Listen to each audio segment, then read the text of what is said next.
ଦେଖନ୍ତୁ ଆଜି ଜିଲ୍ଲା ସ୍ତରୀୟ ମତ୍ସ୍ୟ ଓ ପ୍ରାଣୀ ସମ୍ପଦ ମେଳାରେ ମୋତେ ମୁଖ୍ୟ ଅତିଥି ଭାବରେ ଏଠି ନିମନ୍ତ୍ରଣ କରାଯାଇଥିଲା ଏବଂ ଯେଉଁ ଆମମାନଙ୍କୁ ଯେଉଁ ଯୋଜନା ଯାକ ସରକାର ଦେଉଛନ୍ତି, ଯାହା ମାଛ ଚାଷ ହଉ, କୁକୁଡ଼ା ଚାଷ ହଉ, ଗାଈ ଚାଷ ହଉ, ଘୁଷୁରୀ ଚାଷ ହଉ, ସବୁକୁ ଯେମିତିକି ସମସ୍ତଙ୍କୁ ସେ ଯୋଜନା ଯାକ ପହଞ୍ଚିବ ଏବଂ ତାର ଗୋଟେ ଆୱାରନେସ୍ ପ୍ରୋଗ୍ରାମଟା କରାଯାଉ, ଯୋଉଟାକି ଆମ ଜିଲ୍ଲା ହେଉଛି ଗୋଟେ 5th ସେଡ୍ୟୁଲ ଜିଲ୍ଲା। ଯେଉଁ ଜିଲ୍ଲାରେ ଆଦିବାସୀ ମାନେ ଅଛନ୍ତି ଥରେ ଦୁଇଥର ଆସିବେ, 3 ଥର ବେଳକୁ ସେ ଅଧିକାରୀଙ୍କ ପାଖକୁ ଯିବେ ନାହିଁ, କାରଣ ଆମର ସେ ବ୍ଲଡ ହିଁ ସେତିକି ଆଦିବାସୀ ମାନଙ୍କର ଟିକେ ଲାଜର ବ୍ଲଡଟା, ସେଇଟା କେବେ ହେଲେ ବି ହଁ ଅଭିମାନ ବ୍ଲଡଟା। ସେଥିପାଇଁ ମୁଁ ଆମର ଯେଉଁ ଅଧିକାରୀ ମାନେ ଅଛନ୍ତି ସମସ୍ତଙ୍କୁ ମୁଁ ଗୋଟେ ଇଏଟା କହିଥିଲି ସେମାନଙ୍କୁ, କେମିତିକି ଯଦି ଆମ ଲୋକମାନଙ୍କ ପାଖରେ ଯେଉଁ ସରକାରଙ୍କର ଯୋଜନା ଯାକ ପହଞ୍ଚିବ, ତାଙ୍କମାନଙ୍କୁ ଗୋଟେ ଆୱାରନେସ୍ ପ୍ରୋଗ୍ରାମ ଜିଲ୍ଲା ୱାଇଜ୍ କରିକି ତାଙ୍କ ପାଖକୁ କେମିତି ଯୋଜନା ଯାକ ପହଞ୍ଚିବ ଏବଂ ସେଇ ମା ମାନେ, ଯେଉଁ ମା ମାନେ କି ଗ୍ରୁପ ମା ମାନେ ହଉ କି ଯେଉଁ ଚାଷୀ ମାନେ ହଉ, ମାଛ ଚାଷ କି ବତକ ଚାଷ କି କୁକୁଡ଼ା ଚାଷ ଯାହା ଛେଳି ଚାଷ କରୁଛନ୍ତି, ସେମାନଙ୍କ ପାଖରେ ସେ ଯୋଜନା ଯେମିତି ପହଞ୍ଚିବ ସେଥିପାଇଁ ମୁଁ ଅନୁରୋଧ କରିଥିଲି। ଏବଂ ଆଗରୁ ଦେଖନ୍ତୁ ଆମ ପୂର୍ବପୁରୁଷରୁ ମୁଁ ଦେଖିକି ଆସିଛି, ଆମ ଘର ମାନଙ୍କର ନିଶ୍ଚିତ ଭାବରେ ଏବେ ମିଶା ମୋ ଘରେ କୁକୁଡ଼ା ଅଛି, ଛେଳି ଅଛି, ଗାଈ ଅଛି। ତ ଆମମାନେ ଆଗରୁ ସେଇ ଇଏ ଯାକ ପଶୁପାଳନ କରିକି ଆସୁଛୁ ଏବଂ ସରକାରଙ୍କର ଯୋଜନାରେ ତ ଆମମାନଙ୍କୁ ଯଦି ଅଧିକା କିଛି ଆୱାରନେସ୍ ପ୍ରୋଗ୍ରାମ ପାଇଲୁ, ଆମେ ସରକାରଙ୍କଠୁ କିଛି ଯୋଜନା ପାଇଲୁ, ତାହେଲେ ନିଶ୍ଚିତ ଭାବରେ ଆମେ ଲାଭବାନ ହବୁ। जो जिला स्तरीय प्राणी मत्स्य और प्राणी संपद मेला 2025 आज उद्घाटित होम 2 दिन धरिक आज 3 तारिख और काली 4 तारिख अच्छी से आमर बहुत गुड़ाए स्टल या जो चाषी मैंने आज थे 700 पाखापाखि चाषी थे विभिन्न ब्लॉक आसी काली आसवे।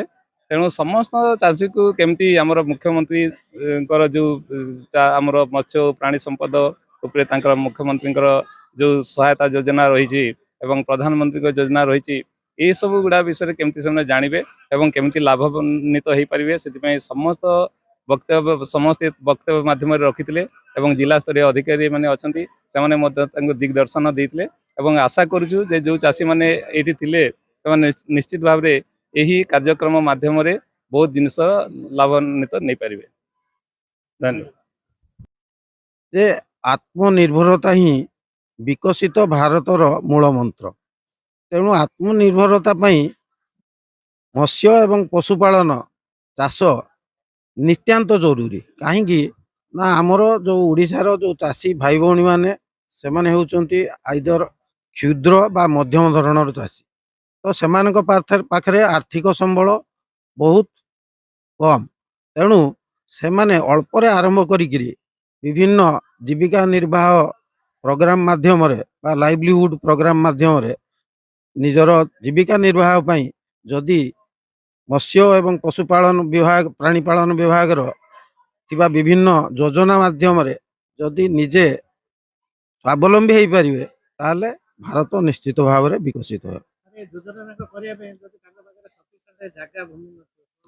आपणकर जो योजना गुड़ाक अच्छी आपाई सीमित किसी बेसी जगह दरकार नहीं, बहुत सीमित जगह दरकार बा आपणकर बिना सेड रे भी आपन को योजना माध्यम लाभ। जदि आपणकर गुहाल अच्छी ताहले आपण जदि एमकेवाई योजना कामधेनु योजना रे जदि गाई एप्लाई करूचंती ताहले आपण बिना गुहाल रे भी एप्लाई कर जदि जदि निजर जगह न थिबो से माने लीज आकार रे भी आनि परिबे। 3 वर्ष मिनिमम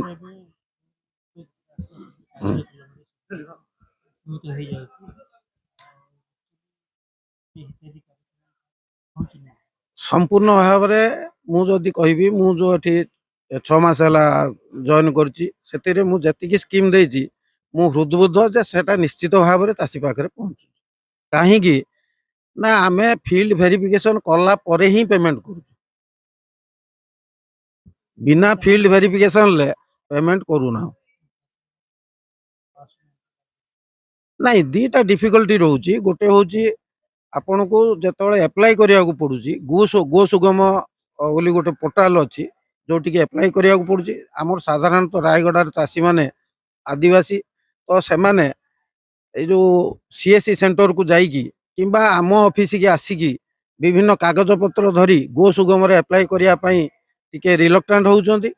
ନେକ୍ସଟ ହେଲା ଏ ଯୋଉ ଯୋଜନାରେ ଆଉ ଗୋଟେ ରହିଛି ଯେ ବାହାର ରାଜ୍ୟରୁ ଆଣିବାକୁ ପଡିବ।